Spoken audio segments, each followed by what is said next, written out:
What about genuine domestic violence, that actually involves a man or woman getting hurt by their partner? What about this battered woman there's so much talk about?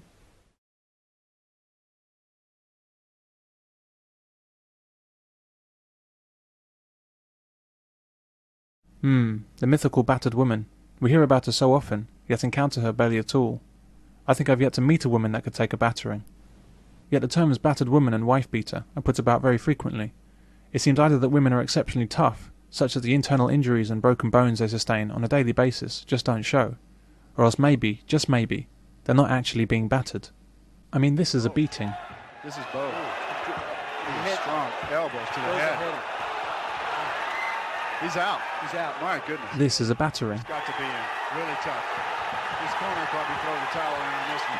It's over. If poor women are enduring this every day at the hands of some evil husband or boyfriend, then hats off to them. They're tougher than any man I've ever seen or heard of. And according to this scaremongering campaign from Amnesty that we've been treated to on the London Underground, apparently these battered women are so tough that all it takes is a bit of makeup to cover up all that damage. How tough is that? Remarkable. My guess is that the words beaten and battered have very different meanings to hysterical females compared with rational people.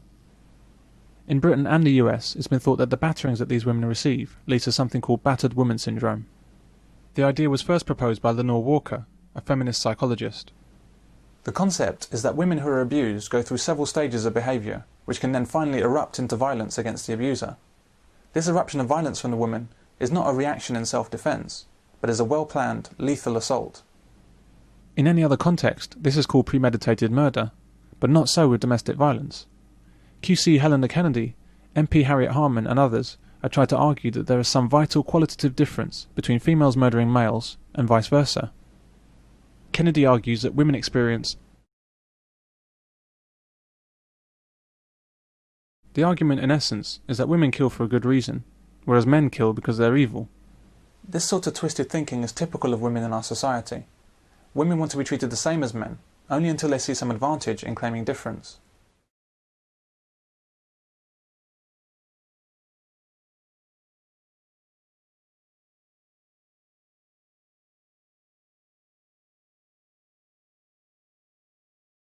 Harriet Harman was trying to make a case out if it was the battered woman syndrome.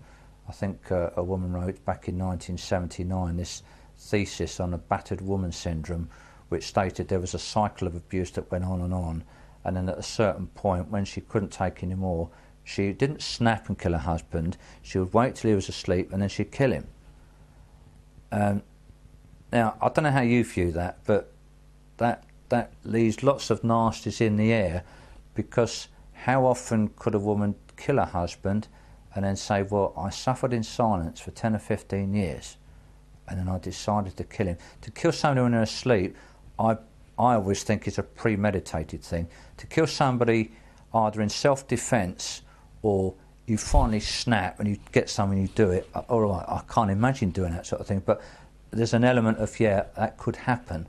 Well, what Harriet Harman was trying to do was to say that women that killed men in their sleep certainly wouldn't be murder, and it might not even be manslaughter.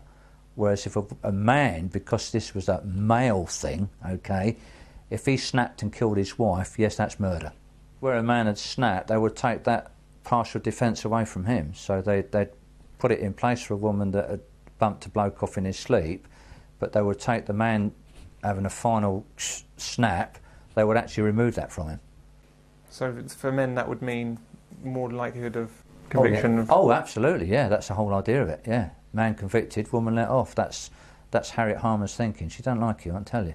It would actually give women licence to murder men. You can't have a partial defence to murder that actually says a woman can kill a man claiming that she's had years of domestic violence and claiming that she had to do it in the middle of the night when he was asleep. That to me is murder.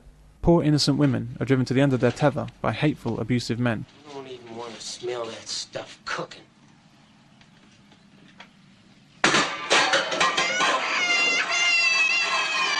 And they finally snap.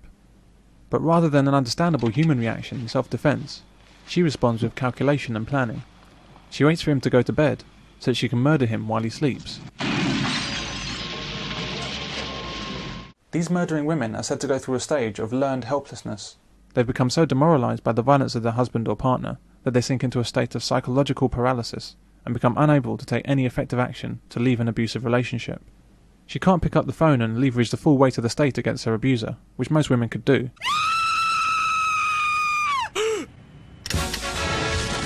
But she can successfully plan her revenge and execute premeditated murder while her husband sleeps, which most women couldn't do.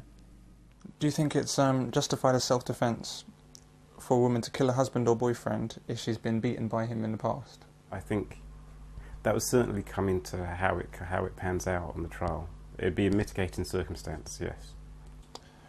Do you think that women should be allowed to commit premeditated murder in self-defence? No. Premeditated murder is murder. If you're controlled enough to premeditate a murder because you're being abused, you're controlled enough to leave the man, get out of there. And if you choose not to, and instead choose to kill the abuser, then you had a choice. And in court, in fact, I was in a court case of, it wasn't a man and a woman, but it came down to, was it self-defense? And the basic question was, could you have walked away? That's the basic question. If you could have walked away, then it wasn't self-defense.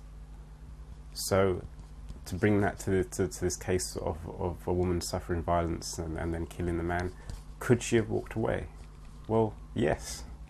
So then it wasn't self-defense.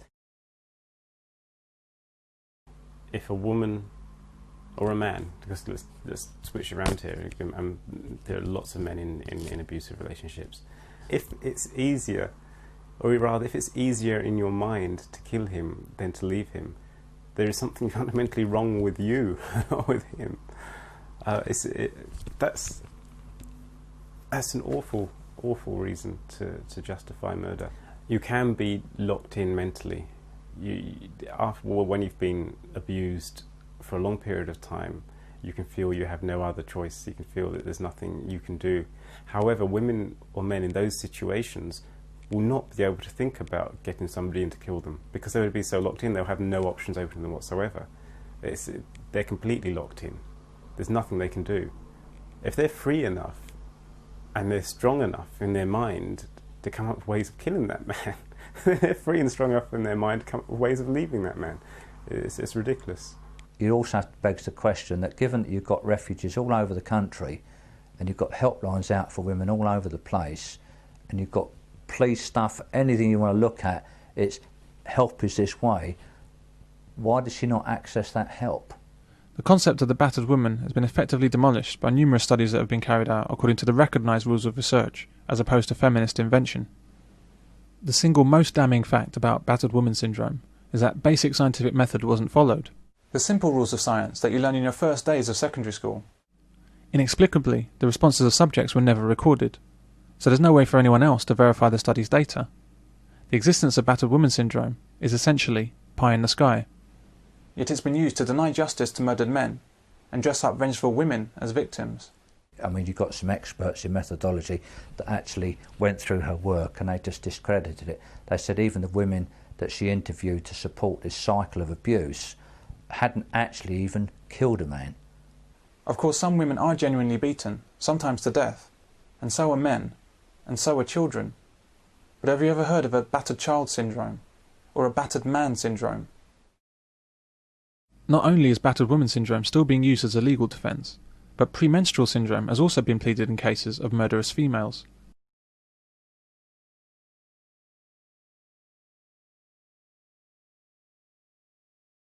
PMS is the very same condition that can never be used against a woman if she's sacked from her job when she freaks out in the workplace. Please stop throwing shoes at me! Yet it's often used in her defence when she murders a man or her baby. In fact, women seem to be afflicted by numerous syndromes, all of which allow them to kill in cold blood and be considered blameless. Battered woman syndrome, premenstrual syndrome, Munchausen syndrome by proxy, whatever the crime, there's a female-only defence using some kind of syndrome. Hey, Lois, look at me. I got postpartum depression. Wah! I'm sad about stuff. Wah! Men don't have the luxury of falling back on a syndrome when they commit crimes. No study has ever investigated how men might be affected by chemical or emotional conditions, and why men might kill. When men kill, they're just considered evil.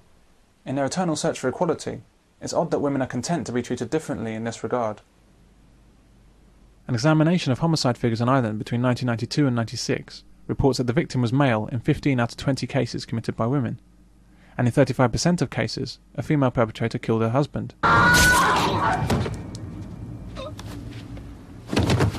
The report concludes that females are far more likely to kill a spouse than their male counterpart, and they're also very unlikely to be punished. But for some reason, we're never presented with facts like these on the news.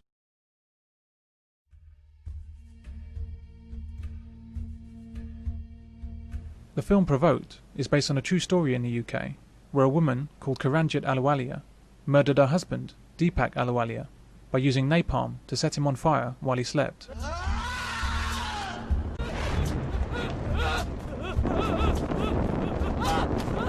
We had Kiranjit Ahluwalia given a bravery award by Cherie Blair for having set alight and killing her husband.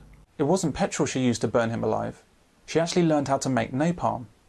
Do you know how to make napalm? If you reacted in self-defense against an abuser, do you imagine your response would be to learn how to make a chemical weapon and then use it on someone while they slept? This sort of calculated murder would seem more like revenge, and in English law, taking revenge is not considered self-defense. However, her appeal against conviction was successful, using the defence of battered woman syndrome. On the face of it, it seems completely understandable that a woman could suffer abuse for years and then finally snap. And if she'd stabbed him with a kitchen knife when he was hitting her for the 100th time, I could understand that situation. But researching how to make napalm, preparing the mixture, waiting for him to go to sleep and then pouring the mixture over him, and then setting him on fire, that is simply not a human reaction in self-defence. I don't quite know how to describe the barbarity of such a crime. Anyone that kills like this should go to prison and should stay there for life. The planned killing of her husband was successfully presented as self-defense, using an invented idea. One has to wonder at just how cheap a man's life has become. She served 3 years and 3 months for murdering her husband, even though a conviction for murder is supposed to carry a life sentence in the UK. And it gets better. After her release, she was presented with a medal for bravery by Cherie Blair, the ex-Prime Minister's wife, at the first Asian Women Awards. Who was jailed for life for setting fire to her husband, has been honoured at an awards ceremony for breaking the taboo of domestic violence. A bravery award? What was she being brave about? She killed her husband. Could you even conceive in some wild imagining, whatever the circumstances, whatever the provocation, could you imagine a man receiving a medal for murdering a woman? This is the extent of the hatred directed at men from the highest levels of society. Cold-blooded murder is acceptable as self-defense if a woman is the perpetrator and a man is the victim. Looking into the commentary about this film, reviewers go out of their way to declare that Deepak deserved to die.